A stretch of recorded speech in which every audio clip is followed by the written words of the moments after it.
శ్రీమాత్రే నమః. ఈరోజు 11వ శ్లోకం. అంతకంటే ముందు ఒకసారి 10వ శ్లోకాన్ని చెప్పుకుందాం. సహ యజ్ఞాః ప్రజా సృష్ట్వా పురోవాచ ప్రజాపతిః అనేన ప్రసవిష్యధ్వం ఏషవోస్త్విష్టకామధుక్. 11వ శ్లోకం. దేవాన్ భావయతానేన తే దేవా భావయంతు వః పరస్పరం భావయంతః శ్రేయః పరమవాప్స్యథ.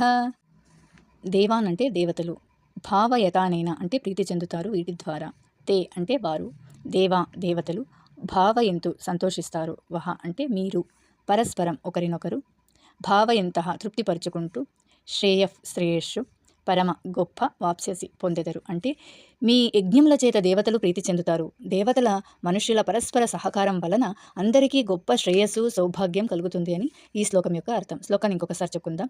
దేవాన్ భావయతానేన తే దేవా భావయంతు వః పరస్పరం భావయంతః శ్రేయః పరమవాప్స్యథ.